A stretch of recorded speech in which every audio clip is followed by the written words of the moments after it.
Presentamos Geopolítica en RCR.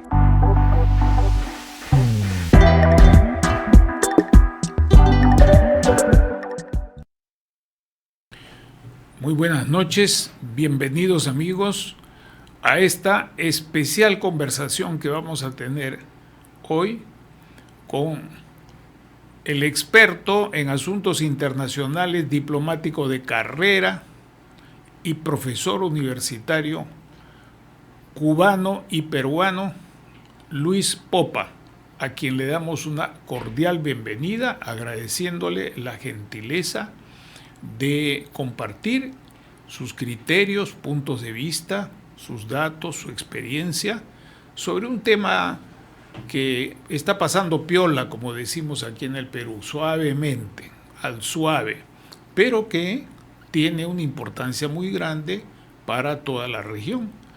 Lo que está ocurriendo hoy puede acelerarse en cuanto a sus consecuencias, puede que no, pero ciertamente es un asunto importante que tiene que ver no únicamente con tema fronterizo, sino con tema geopolítico, proyección marítima, recursos naturales continentales, recursos naturales marítimos y por supuesto con tratados y acuerdos internacionales de los estados de Venezuela y de Guyana, que tienen en este momento de hecho un diferendo tampoco nuevo, sino antiguo, sobre el territorio del Esequibo.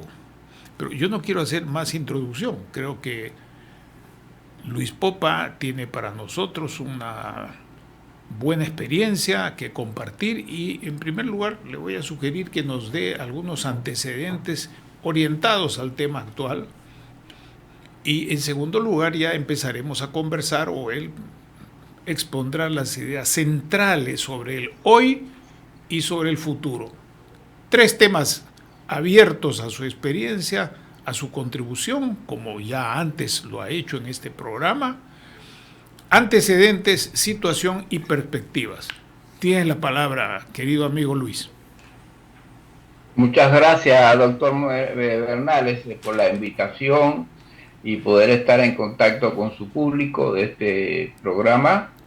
Bueno, el problema de la antigua Guyana británica, como se le llamaba, para los amigos, tenemos que decir que hay 3 Guyanas, producto de la colonización europea en nuestra región.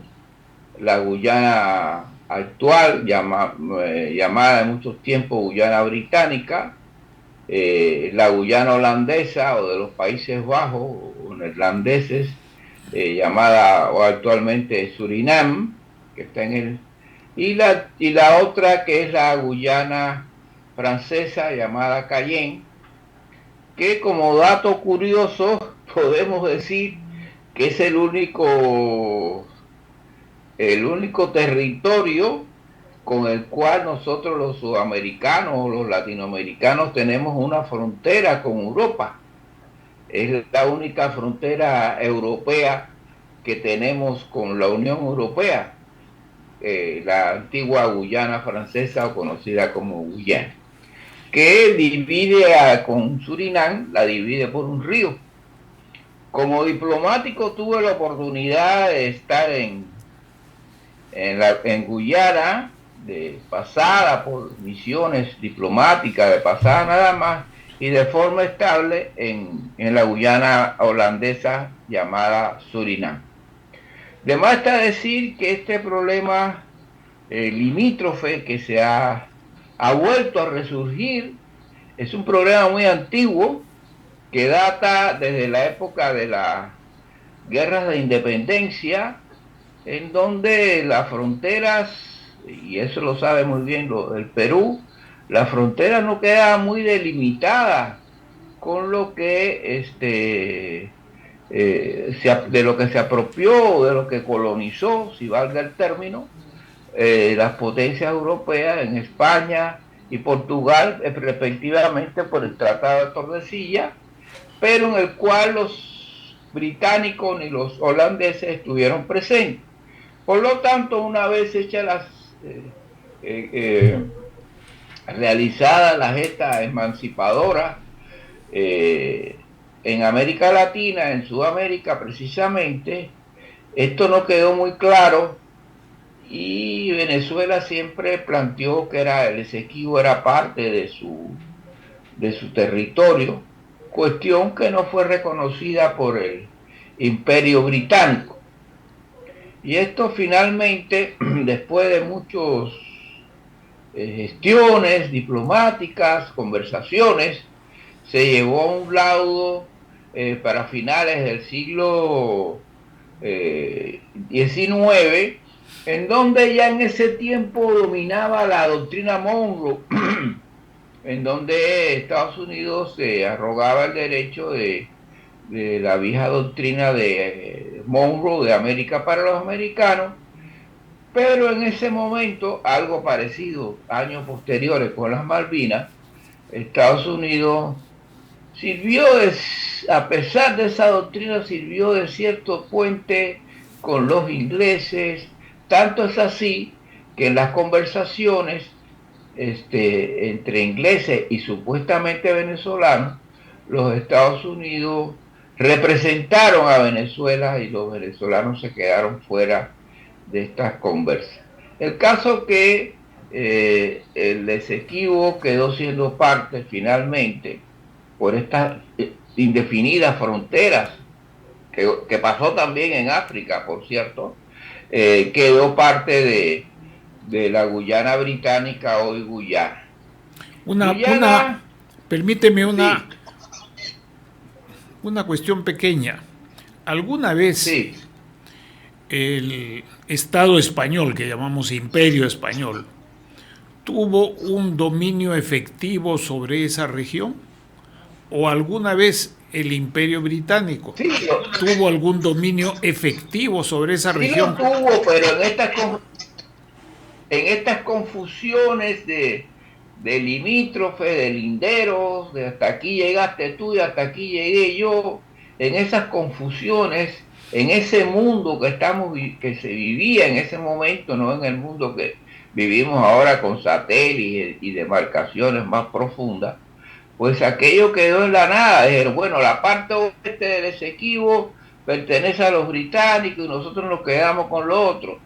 Y después con la guerra de independencia y la liberación o la independencia de Venezuela, eso quedó en la nada, ¿no es cierto? Y eso es la historia realmente, y quedó así, y los demás gobiernos venezolanos realmente lo reclamaban, pero de boca para afuera, aquello no quedó en nada, no quedó en nada. Ahora, aquí lo importante es lo siguiente. Guyana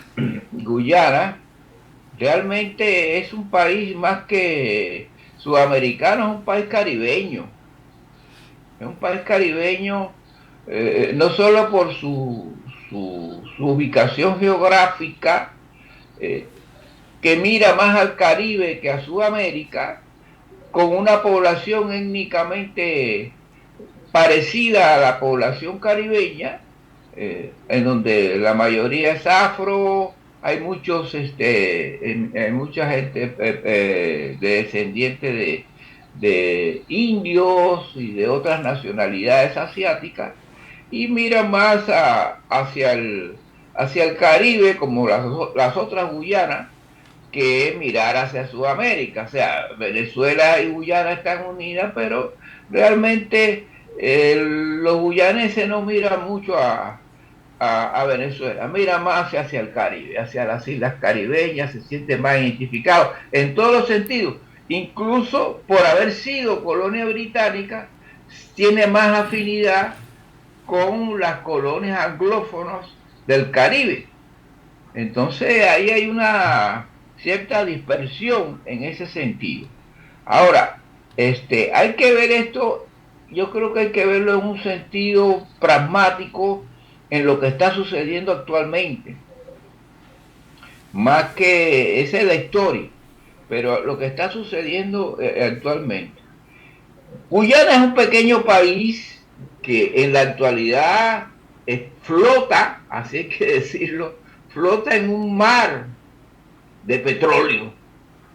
Se ha descubierto una gran cantidad de petróleo y por lo tanto ha hecho que Guyana desde el año 2015 era un país muy pobre, ¿eh? Yo recuerdo haber pasado por allí y la pobreza era bastante significativa, con construcciones muy típicas de los países anglófonos del Caribe, y era una población muy pobre, demasiado pobre. Guyana obtiene su independencia de finales de los años 60, en donde incluso hay grandes rivalidades entre el Partido del Progreso del Pueblo, fundado por un señor llamado Chedi Yagan, que de origen indio, y después tiene un gran rival, que es el señor Forbes Burhan, ambos de tendencia de izquierda. Chedi Yagan fue comunista, aunque después rompió con el marxismo y se declaró socialdemócrata. Forbes Burhan sí siguió siendo un hombre marxista. Y además está decir que ambos personajes, aunque se enfrentaban, tenían fuertes lazos con el régimen de Castro. Castro puso sus ojos en este país, Guyana, con el cual mantenía relaciones. Estamos hablando de los años 70, en donde Cuba, en ese tiempo, era un país prácticamente aislado por el resto de los países sudamericanos, esto producto de cuando Cuba fue expulsada de la OEA, y pocos países mantenían relaciones con Cuba, ¿no? Salvo el Perú de la época de Alvarado, o el Chile de Allende, para citar algún ejemplo. Y Guyana se convirtió en un país muy importante para Cuba, situado dentro de Sudamérica, e incluso fue tan importante para Cuba que sirvió de plataforma para que las tropas cubanas que iban a combatir Angola, el territorio guyanés sirviera como plataforma, porque si uno ve el mapa ve que es más fácil volar desde Guyana que desde La Habana hacia el territorio angoleño. La operación Carlota. Exactamente, bueno, en esa operación Carlota que tú nombrabas, Bernales, pues Guyana jugó un papel. También Guyana va a tener muy buenas relaciones con China. O sea, Guyana se va a inscribir en esos años 70 con esta pelea entre estos dos grandes líderes con formación marxista ambos, se va a convertir en parte del juego geopolítico de la Guerra Fría dentro de Sudamérica y el Caribe. Así es, y en Centroamérica, en Centroamérica por la relación, en Centroamérica por la relación desde el año 79 con el gobierno de Nicaragua y en parte con el gobierno de Panamá también.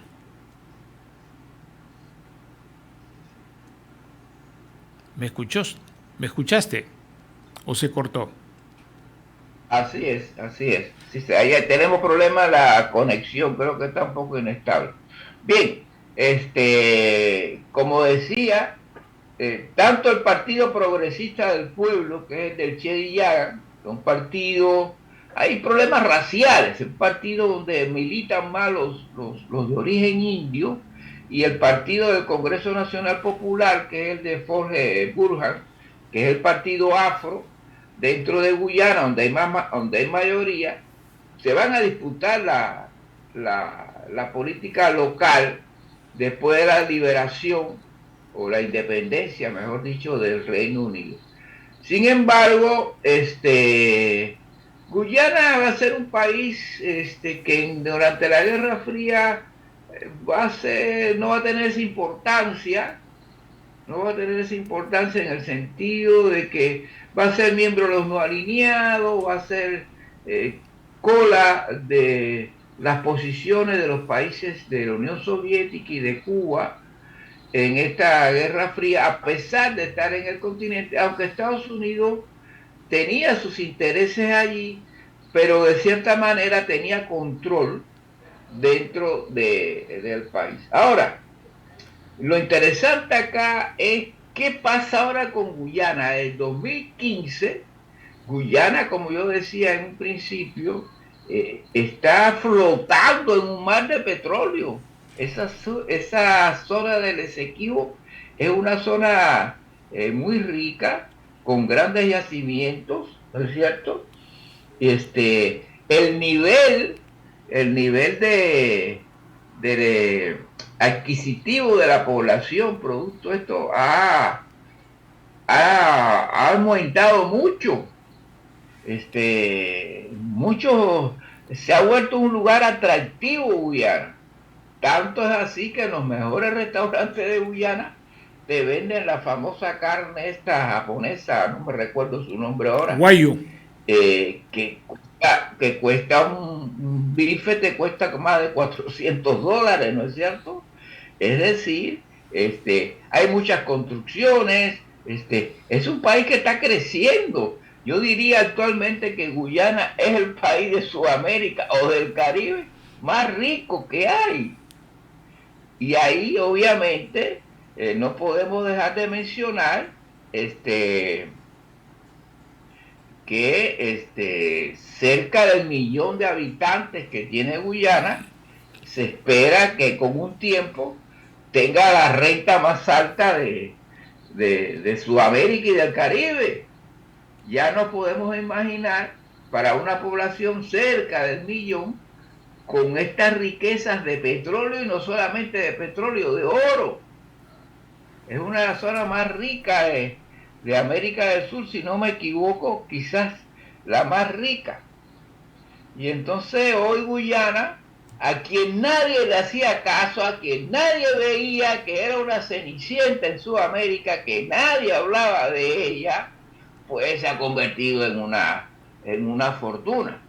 A mí no me extraña, porque estuve destacado ahí, recuerdo, nunca se me olvida cuando la invasión a Granada, yo estuve destacado en Surinam, también su vecino de al lado, Surinam, podría, quién sabe, convertirse también en otra zona muy rica en bauxita, en petróleo y en otros minerales que son muy apetecibles en estos tiempos que estamos viviendo. O sea que ahora, aquí lo importante es lo siguiente. Vamos a ver por parte. Vamos a ver la parte geopolítica. ¿Qué pasa con Guyana? Guyana tradicionalmente, como yo decía, fue y sigue siendo, aún después de los cambios políticos, un país amistoso y con muy buenas relaciones con los cubanos. Incluso hay cubanos que viven allí, incluso hay matrimonios mixtos, etcétera, etcétera. Y creo que soy de la opinión de que aquí Cuba está viviendo un conflicto y que el señor Maduro eh, hizo mal la tarea, no, sino que creo que se fue del guión y no habló con sus amigos cubanos. En primer lugar, ¿por qué Maduro, después de tantos años que podían haber hecho este reclamo, después que es un reclamo que viene desde finales del siglo XIX, todo el siglo XX, los demás presidentes venezolanos no han tocado tanto el tema, solamente por un problema patriótico, etcétera, se lanza en estos momentos? Yo creo que fue una aventura de lo que en relaciones exteriores llamamos la famosa teoría del linkage, Linkage, linkage, que en inglés es encaje, pero es una teoría que se basa en la exportación de los problemas domésticos hacia el exterior. Eso es algo que han utilizado casi todos los países. Lo ha hecho China cuando tiene problemas internos con las minorías, busca nuevamente el tema Taiwán, lo hizo Cuba cuando hay problemas internos muy fuertes, busca cuestiones internas o cuestiones viejas internacionales. con Estados Unidos. Es decir, cuando tienes una crisis interna de gobernabilidad, muchos países exportan esos problemas al exterior buscando cuestiones incluso antiguas. ¿Para buscar qué? Buscar la unidad nacional de las fuerzas políticas. No, es como si Chile ahora, con el rotundo no que le han dado a esta nueva intento de constitución, buscara un diferendo con Perú. Perú pasó el lindero, tal, y vamos a... Y entonces las fuerzas se unen otra vez. Cosas así parecidas. Y eso lo hemos vivido en toda la historia latinoamericana, europea y en el mundo entero. Que La siempre guerra se de las buscó Malvinas. para buscar la unidad nacional. La guerra de las Malvinas, por ejemplo, fue un caso concreto. Exactamente, la guerra de las Malvinas, vimos cómo los militares estaban en desgracia y bueno, se lanzaron a una reivindicación que es histórica, ¿no?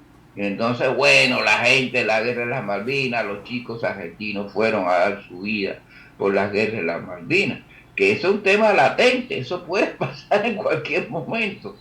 Y es así que se buscan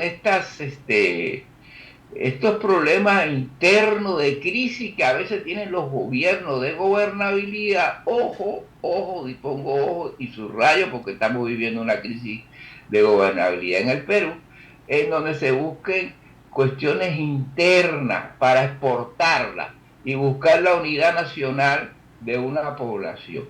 Y esto ha hecho Maduro. Todo indica de que la señora María Corina Machado tiene mucha popularidad, la gente está cansada de 20 años de chavismo y más conducido por el señor Maduro, que no tiene ni la gracia, ni el carisma, ni es dicharachero, ni populista. Populista me refiero, o popular en la Populachero, población populachero le mexicana. decimos aquí. Así, o popularichero, pero Maduro es un tipo pesado, así hay que decir, y hace chistes fuera de lugar, y se equivoca todo el tiempo, y eso lo sabe. Y entonces quizás está buscando, bueno, si vamos a una guerra, por eso es ese referendo, que eso fue un mamarracho. Claro, el 90 y pico % de los venezolanos dicen, no, el Esequibo es nuestro. ¿Qué venezolano no reivindica eso si en los mapas escolares sale? Entonces, bueno, para suspender las elecciones y no ir a una convocatoria de elección y echarle un poco de tierra a la señora María Corina Machado. O sea, yo veo detrás de todo esto un problema de política interna de Maduro. Y por algo, bueno, fue a la isla esta del Caribe, no me recuerdo su nombre, que es miembro del CARICOM, a conversar y a darle la mano allí hipócritamente al presidente de Guyana. Ahora, aquí hay un conflicto de intereses. Está el tema cubano. Cuba pertenece al CARICOM y al CELAC, o sea, a la comunidad de estados latinoamericanos y del Caribe, igual que Venezuela y Guyana. Entonces, históricamente, los gobiernos cubanos han apoyado a Guyana.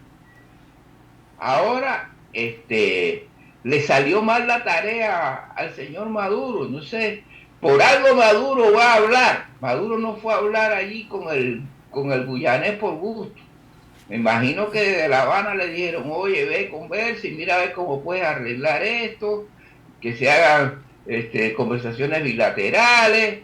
Se buscó la ayuda de Lula. Lula tiene también intereses por ahí con la frontera. Es decir, que aquí se está jugando, se está haciendo un juego geopolítico. Esto no cayó, me imagino, muy bien en las altas esferas de La Habana, porque Cuba es un gran defensor y tiene mucho apoyo del CARICOM en Naciones Unidas para las votaciones.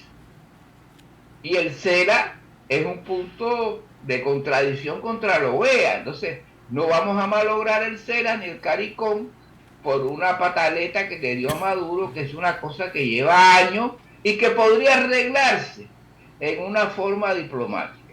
Claro está, los guyaneses no son tontos, pero encima de los guyaneses están las compañías petroleras, está Exxon, que es una transnacional muy poderosa,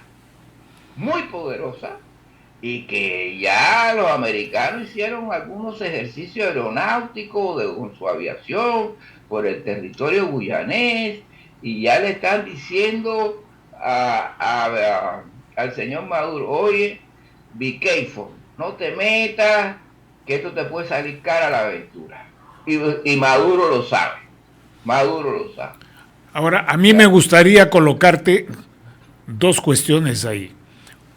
Lula se ha presentado como mediador o buen amigable componedor. No voy a utilizar la palabra técnica que corresponde, sino como un intermediario para tratar de que conversen y que el asunto no escale demasiado.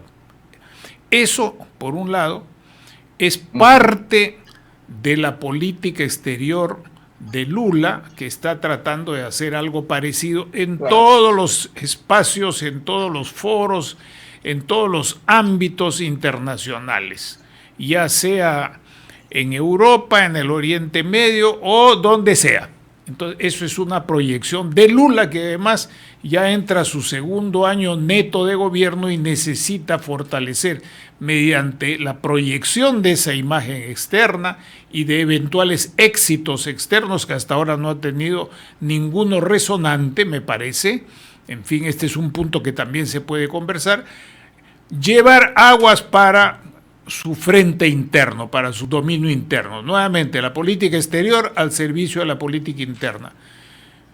Pero yo me pregunto, ¿los guyaneses aceptarán una desigual facilitación entre Venezuela, que es un aliado con intereses de Estado comunes con Lula? Ese es un tema. Y el otro tema, que nadie lo ha tocado, tal vez te animes a reflexionar en público sobre esto, es que el Estado francés, la República Francesa, va a estar viendo esto con tranquilidad cuando también tiene intereses económicos y geopolíticos ahí. Para alguna gente en América Latina están los discursos cubanos y los discursos de algunos brasileros también que dicen no, que Guyana Francesa es una colonia, no, Guyana Francesa es un departamento francés como lo es otra isla en el Caribe, Guadalupe, que es un departamento francés en ultramar, y Francia pues es el único estado que yo sepa hasta ahora que tiene territorio que forman parte de la República en 5 continentes. También está lo de Tahití, la Polinesia francesa, pero en concreto Francia tiene además ahí, además de ser un departamento, tiene una especie de Cabo Cañaveral o de Baikonur, que es de donde salen sus cohetes Ariane, de tal manera pues que hay intereses económicos, políticos y estratégicos que complican un poco más el asunto. Me gustaría algún comentario tuyo si te parece relevante esto que acabo de decir, con toda libertad. Gracias, Manuel. Mira, primero que todo yo creo que una escaramuza, vamos a hablarlo así, del ejército, de las Fuerzas Armadas venezolanas va a ser eso, una escaramuza, si es que se atreven. No creo que lleguen a eso. Esto ha sido una bravata de Maduro, en donde dijo, bueno, el deseo de todos los venezolanos es que el Esequibo, el mandato del pueblo, como dice, el mandato del pueblo es que el Esequibo sea parte integral de Venezuela. Inclusive salieron pancartas con el Esequibo como parte de un estado más de Venezuela, le llaman el Esequibo venezolano, cosas por el estilo. Ahora bien, soy de la opinión de que este libreto se le fue de la mano a Maduro. Maduro es un tipo improvisado. No, A ver si tenemos problemas con la conexión. Decía que Maduro se le fue el libreto de la mano y que no sé hasta qué punto puede afectar la Guyana francesa, que por cierto es de las tres la más pobre, ¿eh? Pues los franceses tienen esa característica que a sus colonias no la, salvo Argelia, que la tenían tan cerca, las demás colonias la tienen paupérrimamente bien desastrosa. Yo me recuerdo, yo fui cónsul en Guinea Conakry, que cuando le dieron independencia en el 58 al famoso Sékou Touré, se llevaron hasta los postes de los teléfonos de la electricidad. Los franceses son, como me decía un guineano, qué malos colonialistas son los franceses, ¿no? Claro, es lo que tú dices, es el Cabo Cañaveral de Francia. Podría afectarlo, no digo que no, porque yo creo que una guerra en Sudamérica podría afectarnos hasta nosotros que estamos más alejados, porque de todas maneras un conflicto siempre es un conflicto, y más cuando es en tu región. Eso por un lado. Por otro, no creo que lleguen a tanto. Yo creo que la reunión que se hizo en esta isla, no recuerdo ahora el nombre, que es ahora la sede del CARICOM, ahí más bien le dijeron a Maduro, oye, le dijeron sus amigos a Maduro, ya sabemos quiénes, vete a conversar, conversa, y ahí le estrechó la mano al presidente de Guyana, que por cierto le sacó un mapita del Esequibo, como diciendo el Esequibo es nuestro. Ese es uno. Otro, los mismos venezolanos ya, o sea, los mismos guyaneses han dicho, nosotros no queremos ser venezolanos. ¿Quién se va a unir a Venezuela en el estado paupérrimo que vive Venezuela? Venezuela no se sabe hacia dónde va, la han destruido. Entonces, por mucha riqueza que tiene Guyana, que le hace falta a Venezuela ahora en estos momentos, que anda de capa caída y ha malgastado todo su petróleo y su riqueza en la corrupción, y los mismos guyaneses ya han reclamado diciendo, nosotros no vamos a ser venezolanos. Además, ¿cómo vas a unir una población de habla inglesa con una población con otro folclore, con otra idiosincrasia que tienen los venezolanos? O sea, eso no cabe, no tiene pie ni cabeza ninguna. O sea, desde el punto de vista de uno de los puntos importantes de la geopolítica, que es la cuestión socioeconómica, no tiene nada que ver el guyanés con el venezolano.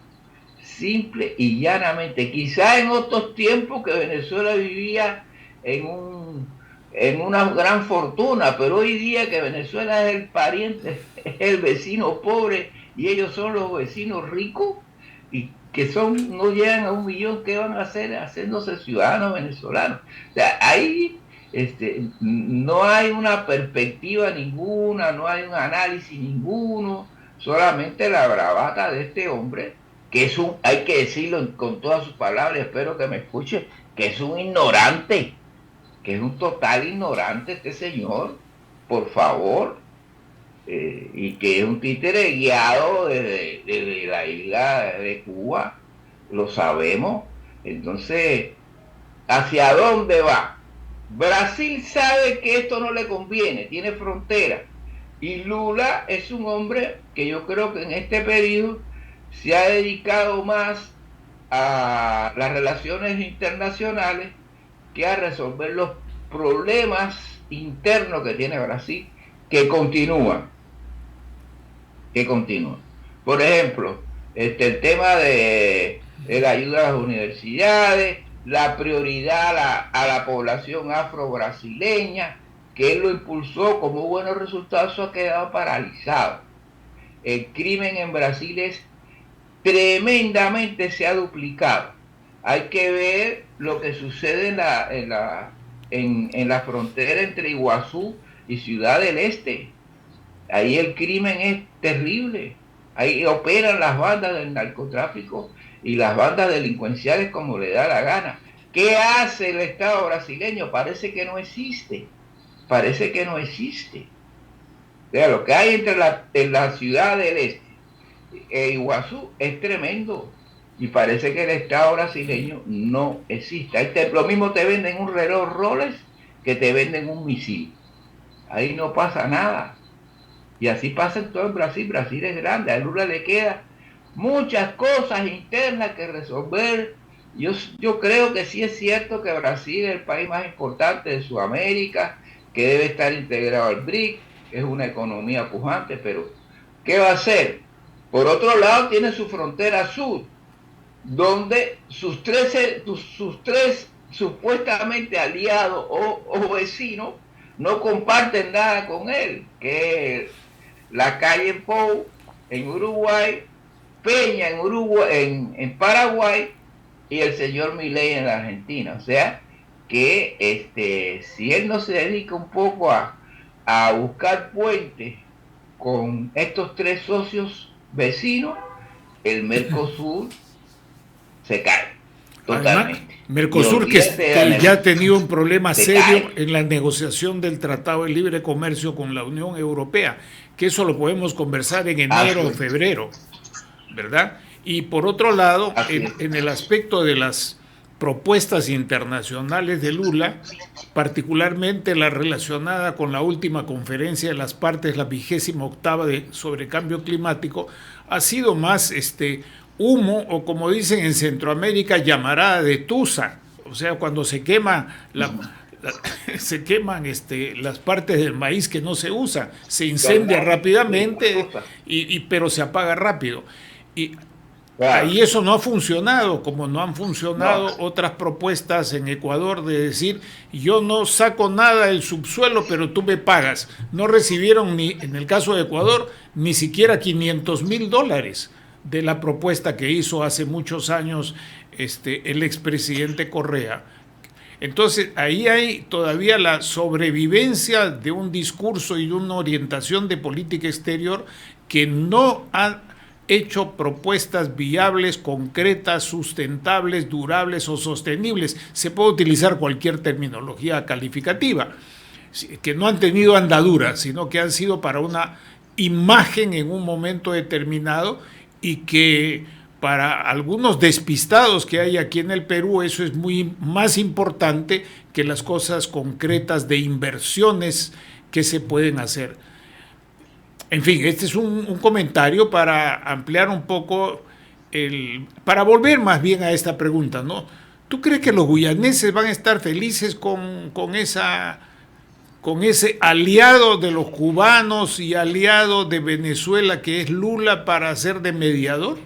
¿Cómo la ves? Para nada, mira, hay dos fracasos de Lula. Uno, el famoso puerto de Mariel, que es un megapuerto que han hecho en el occidente de Cuba, que eso no ha dado resultado nada. Ahí invirtió mucho dinero Odebrecht, que es un caso pendiente. Ahí hay plata.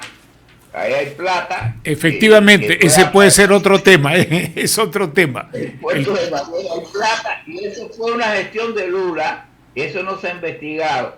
Y segundo, la carretera interoceánica por el que están jugando a Toledo, por ahí, como me dijo un alumno mío hace mucho tiempo, me dijo, profesor, pero si ahí no pasa ni una moto por la carretera interoceánica. Es decir, que ahí no le ha dado mucho resultado. Bueno, todos sabemos que en Brasil nosotros criticamos nuestro Congreso, pero el Congreso brasileño realmente no es muy confiable en nada. Yo creo que nuestro Congreso es una nursery, como se dice en inglés, una nursery, al lado del Congreso. Pero ambos son resultados de votaciones del pueblo votante, y que reflejan la terrible situación que están viviendo nuestras sociedades. No son marcianos, no han sido puestos por los chinos, por Putin o por Trump. son fruto de las votaciones que hay en el Brasil y fruto de las votaciones que hay en el Perú. Y me temo que aunque en Brasil ha habido una cierta alternancia de votaciones, eso no se ve aquí. Aquí yo francamente no veo mayormente cosas, pero no quiero salirme del tema. Me disculpas y continúa, por favor.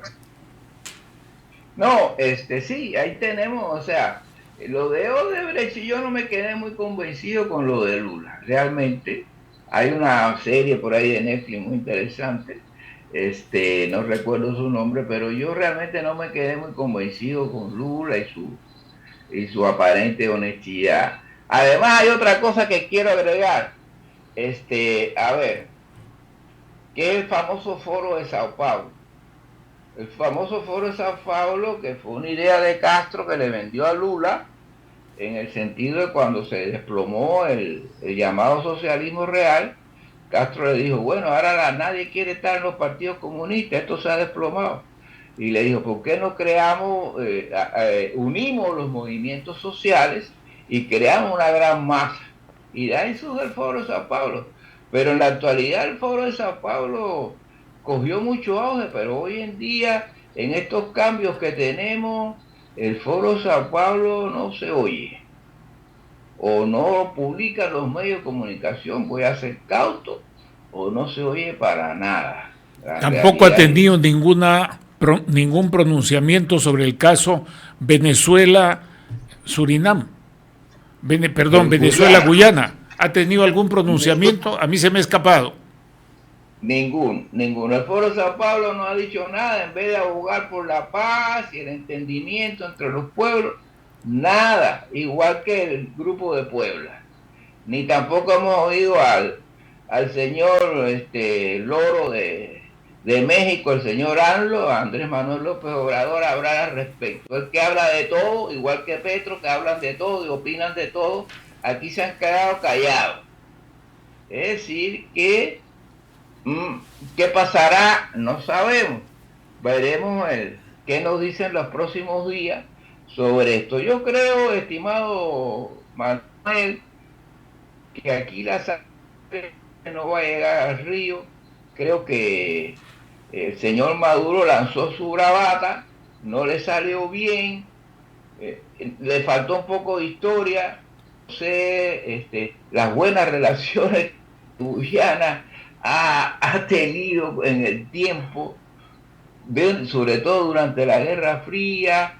No hay que olvidar de que Cuba tiene una cosa pendiente con Guyana y Venezuela, y aquí que voy a recordar a los amables, su amable público, y es que en el año 76 se dio un campeonato de esgrima en Guyana, mundial o panamericano, no recuerdo el título, y de ahí salió un avión de Cubana Aviación e hizo escala en Caracas, salió de Guyana, de Georgetown, y allí, bajo la careta y bajo la convivencia del gobierno en ese momento de Venezuela, que no era de izquierda, por supuesto, grupos anticastristas actuaron y pusieron una bomba en ese avión y el avión voló en pleno vuelo, muriendo todos los tripulantes y todo el equipo de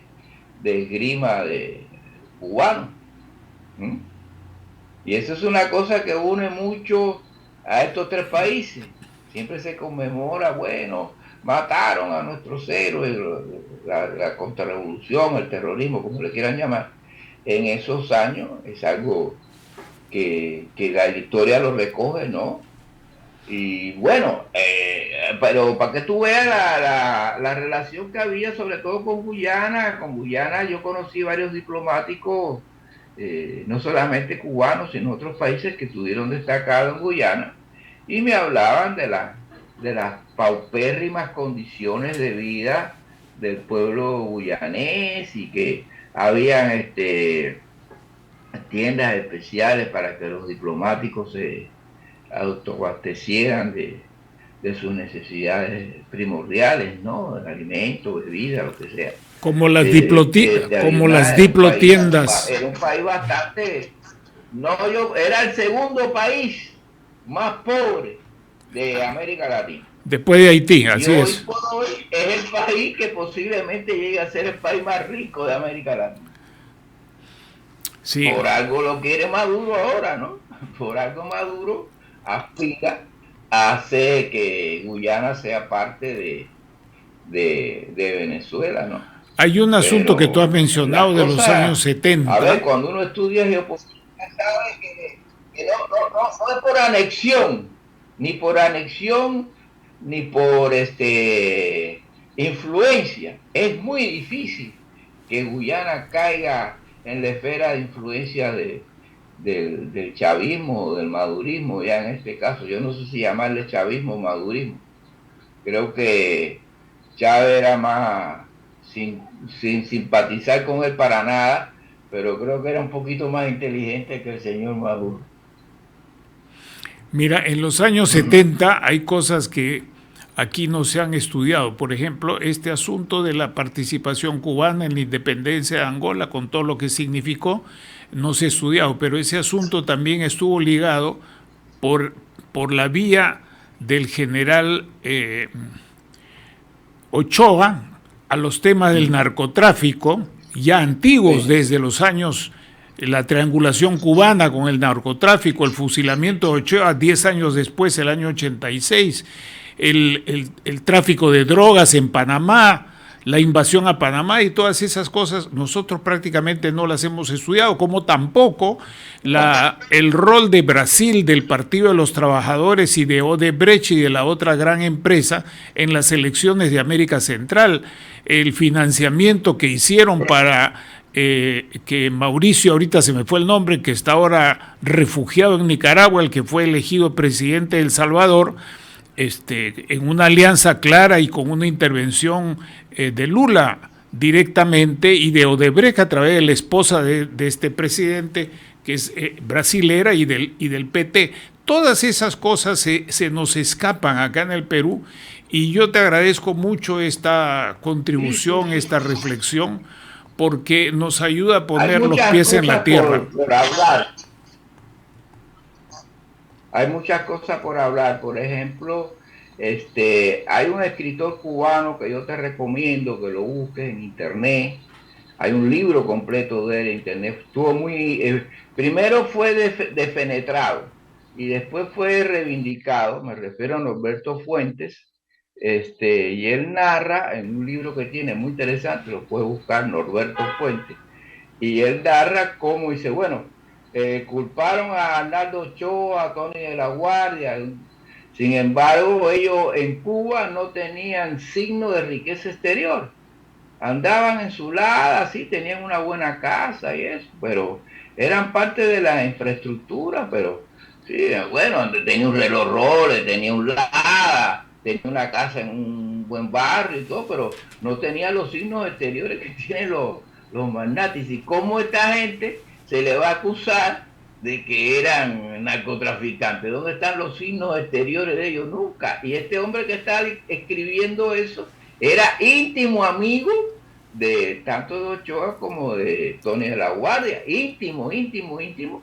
Incluso íntimo amigo de Fidel Castro y de Raúl Así Castro. es. Entonces, él escribe eso en su libro. Este hombre ellos no tenían signo de riqueza exterior, ¿no? Como lo tienen los narcotraficantes, que enseguida, pues, bellas mujeres, pistolas así, supercarros, supercasas, aviones privados. Ellos no tenían nada de eso. Lo único que ellos tenían era la orden de traer $10 a Cuba. Así es. Muchas gracias por tu contribución. Como parece que se descubrió. ¿Me escuchas? Y parece que como se descubrió, entonces había que buscar un chivo expiatorio. Así estamos ya en el límite. Muchísimas gracias por tu aporte. Vamos a volver a encontrarnos contigo y otros amigos del exterior, aparte de peruanos, otros del exterior, sobre estos temas y para hablar de las cuestiones claves que nos están ocurriendo en la región y en el mundo al cual pertenecemos. Muchas gracias por tu contribución. No te olvides de pasarme por correo electrónico la referencia al libro. Muchas gracias. Una feliz Navidad para ti y toda tu familia. mucha salud, mucho bienestar. Gracias. Hemos presentado Geopolítica en RCR.